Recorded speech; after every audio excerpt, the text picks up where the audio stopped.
Hello, Tyler Ford here, Tucson, Arizona with eXp Realty, and welcome to another episode of Living in Tucson, your Tucson real estate connection. And this morning I'm off to do one of my favorite hikes in Tucson. It's Three Tanks. It's on the east side of Tucson and it's really easy to get there. All you need to do is head east on Speedway until it dead ends at the Douglas Springs Trailhead. So I'm on my way there right now. It's kind of an overcast, cloudy morning, and brought my rain jacket, so hopefully I don't get rained on. But anyway, I'm off. Nothing better than a hike early morning in Tucson, Arizona.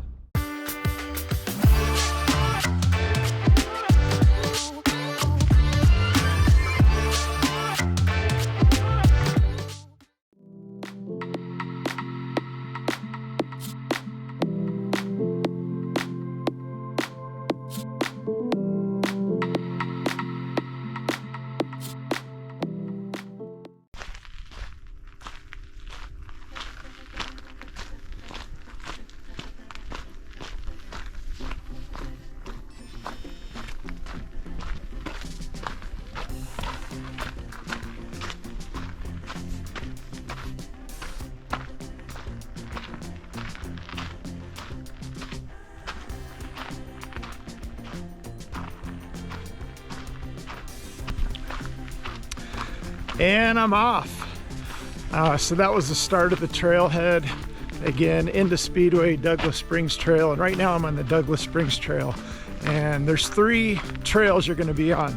The Douglas Springs, and then you're gonna get on Three Tanks, and then you're gonna connect to Wildhorse to get back. So I'm gonna give you the distances as we go, so you make the right turns. But this is, again, one of my favorites. The reason I like it, it's a loop. It's got a little bit of everything. It's got rollers, flats. It's got a good little climb. And the desert beauty does not get any better. So here we go. We're off. Checked the weather forecast last night, and this rain wasn't supposed to start rolling in until later today, but got a little light drizzle going on. Hopefully I'll be all right and won't get a heavy rain. But this time of year in the winter, I love doing this hike, especially if we've had some good rain activity, because water will be flowing. And if it's a colder storm, this one's warmer, you can get up into a little bit of snow. So it can make for a super pretty hike, especially if there is water flowing. We haven't had a whole lot of rain so far this winter, so I don't anticipate that I'm going to see a ton of water.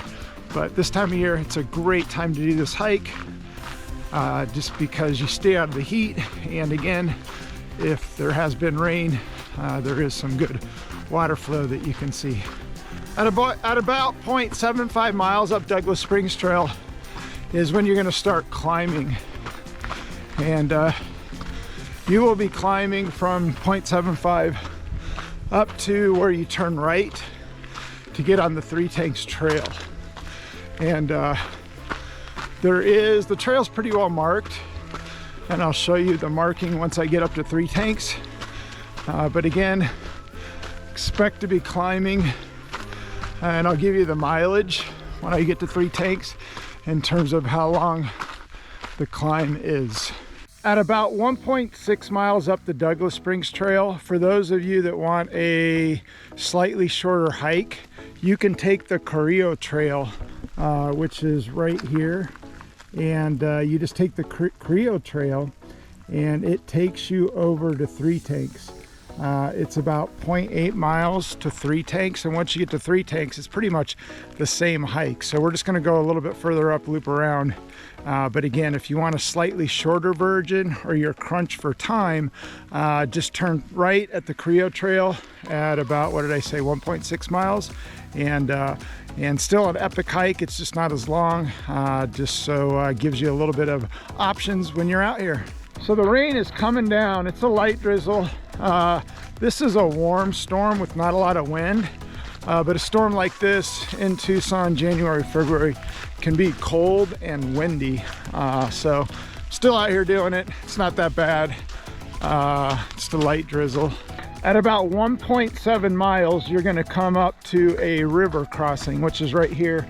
And if we've had a lot of rain or winter storm with snowmelt, or during the monsoon season, expect to have a little bit of water in here. I've never not made it through, but you can get a little bit wet, and I'm going to give you a glimpse at what it looks like. So there's the wash that comes down. There's the trail right here, but if there's water running, you just kind of jump on these rocks and it gets you through. Again, it's never been a huge issue of not being able to get through it. But again, we've got a rainy day today, but just not enough rain to make the water flow. We've got some snow up on the mountain, up on the rincons as well. And this hike is in the rincons. And with this warmer storm coming in, my guess is this rain is gonna melt some of that snow, and we'll start to get a water flow coming on. And if we can get a couple more rains, it makes for a super pretty hike. And I was hoping we'd have some water in here to give you an idea of what it looks like if there is water flowing. At about 2.4 miles, you're gonna see the sign for the Three Tanks trailhead. You're gonna turn right. It's the end of the climb. So the Three Tanks trail takes you back down the Rincon Mountains. So the Three Tanks trail is pretty much all downhill. So when you get to the sign, just turn right. You can see the trail behind me. And it's pretty super easy to navigate. 2.4 miles. Look for the sign, turn right, and head down the Three Tanks trail. And that's going to take you down the mountain, and it's a descent until you get to the Wildhorse Trail. When you start to head down the Three Tanks trail, something to consider is that during the summer months, when we've had a lot of rain, monsoon season, August, September mainly, there's buffalo grass that grows and it kind of overtakes the trail, and it's really hard to see where you're going. And rattlesnakes like to hang out there just because it's shady and kind of cool. And August, September, rattlesnakes freak me out. It's a section of the trail that I avoid just because I've had a couple close calls. So something to pay attention to if you're going to do it in August, September. I would say bring trekking poles just so you can kind of feel your way through the trail to make sure you're not going to step in any rattlesnakes. And the other reason I avoid it is I've got allergies, and after a rain, it's really green. Your legs are rubbing up against the buffalo grass, and I get a allergic reaction where I get welts on my legs and they get super itchy. So there is a period of the year that I kind of avoid this trail, even though I love it. It's one of my favorites. I get home and my legs are just full of a rash and a boil, and it kind of takes all day for them to calm back down. So just something to think about during the summer, and it's more towards the end of our monsoon season when this grass kind of gets out of control. At 2.75 miles, stop and take in the views. You're at a point on the rincons where it looks down into Tucson, and it's probably one of the best views on the hike because you can see Tucson, you can see the Catalinas, and you'll know when you get here. There's a little saddle, little summit, and it looks across Tucson from east to west. You can see all the way over to the Tucson Mountains, downtown Tucson. So when you get up here, you can't miss it. Just make sure you stop to take in the view. We are now about 3.8 miles into the hike, coming down Three Tanks, and we are now at Three Tanks. I'm going to flip the camera around and show you. But I think way back when, in the Rincon Mountains, the ranchers had a cattle ranch up here, and these were the holding tanks for the water to water the cattle. And it's hence where it gets its name. Three tanks. There's three watering tanks, and it was pretty clever how they did it. You can't really see it. I think they hooked the water or hooked the lines kind of into the running water, which then filled the tanks. And I've been doing this hike for a long time, and way back when, probably 30 years ago, there used to be water in these tanks. I think it was still connected and it still held some water. But it's pretty cool. It's where the trail gets its name.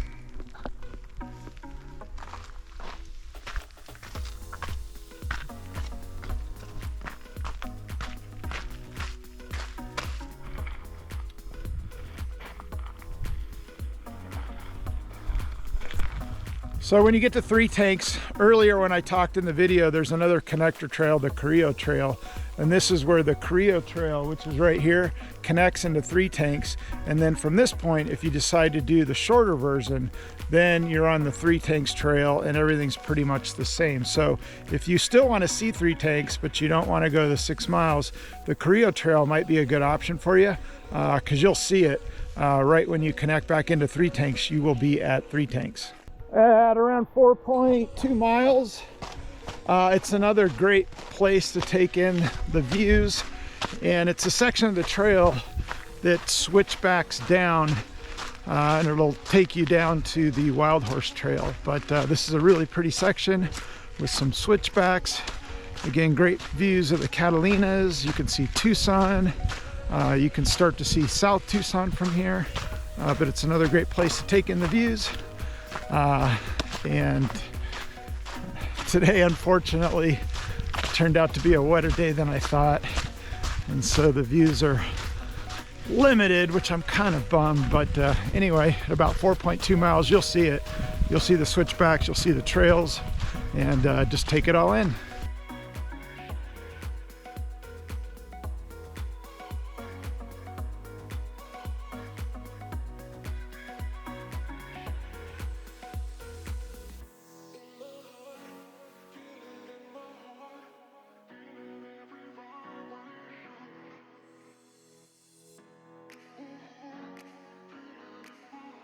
At about 4.95 miles, you're going to get to a section that has 3 different trail options.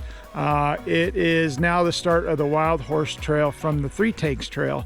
If you keep going straight, it's going to take you right to Speedway. You can walk back to the car. There also is another option that you can do, and sometimes I do that option as well. It is the Garwood Trail that's going to take you heading north and back to Douglas Springs Trail, and then right back to the parking lot. So today I'm going to stay on the Wildhorse Trail. So you just want to go straight. You can either turn right. There's another trail to the left here that you can take as well that takes you into Saguaro National Monument. So again, at about 4.95 miles, you want to pay attention. Just keep going straight on the Wildhorse Trail. But again, if you want a different trail variation, you can turn right and it takes you back to Douglas Springs Trail. So we're gonna just keep going straight right here and give you a glimpse of the trail. And again, there's a bunch of different trail options here. Just make sure you stay on the Wildhorse Trail and it will take you right back to Speedway and you can walk back to your car. Some things to consider when doing Three Tanks via the Douglas Springs Trail. First thing to consider is that if you park at the end of Speedway and access the Douglas Springs Trail from Speedway, there's no fees, there's no permits. There's a ton of different trails out here, and a lot of people will go into Saguaro National Park East and then access a lot of the trails from the park. And if you do that, there is a fee to get in. And if you're visiting to Tucson, I highly recommend that you do go into Saguaro National Park East. It's worth the visit, but again, there's a fee to get in. In the summer months, a couple things to consider. Number one, hydration. Make sure you bring plenty of water. In the winter, it's not that big of a deal, but also in the summer too, you want to pay attention for rattlesnakes. They're kind of hard to see. They hide on the trail, and especially, like I mentioned, when you turn right from Douglas Springs Trail on the Three Tanks, the buffalo grass can be overgrown and the rattlesnakes can be hard to see. Other things to consider is it's not super technical. It's a pretty easy trail, and today I'm hiking it, but a lot of times I'll run this trail. I'll do a combination of a power hike trail run, or I'll just run the trail. And if I'm running it, I can usually bang it out hour, 20 minutes, hour and a half. If I'm power hiking it, a good time for me is right around 2 hours. So other than that, it's super simple to navigate, and it's an awesome trail with great views, and one that I highly consider on the east side of Tucson. Make sure you check out the show notes below, and in the show notes I'm going to link up the map where you can download it onto your Garmin, and then it'll have a link over to my blog post that will have more detailed information. So if you want to learn more about this hike, make sure you go into the show notes and I'll link everything up so you will have no problem navigating it and knowing what you're getting yourself into. The Wildhorse Trail, I'm at the trailhead right now, will take you to the end of Speedway. And then once you get to the end of Speedway, you're gonna see the road. I'm gonna flip the camera around, you'll see it. And then you're gonna walk back to your car. And the walk back to your car, it's probably about a quarter of a mile. You can see the car as soon as you get to the road. So this is what the Wildhorse Trailhead looks like. And if you wanted to do it in reverse, you could certainly do that. But I'll flip the camera around right now. And we are now walking out. And look at all that rain. When I started this morning, there were no puddles, so it got a lot more rain than I thought. But this is into Speedway, and you can see in the distance the parking lot. So it's an easy walk right back to the car. So I am done, and back at the parking lot you can see the Douglas Springs Trailhead sign here. You got the Tanque Verde Guest Ranch, another great place to stay. So if you're visiting Tucson and you want to be right at the trailhead, I would recommend Tanque Verde Guest Ranch. And the rain's really coming down now, so didn't anticipate this rain, but we got it done. And do me a huge favor, if you like this video, got value out of it, give me an internet high five by liking it. If you've got any questions or comments about this hike or other hikes here in Tucson, go ahead and comment below. And for more awesome videos about living in Tucson, your Tucson real estate connection, make sure you subscribe to the channel. And if you hit that bell button each and every time a video comes out, you will be notified. In the meantime, make it a great day.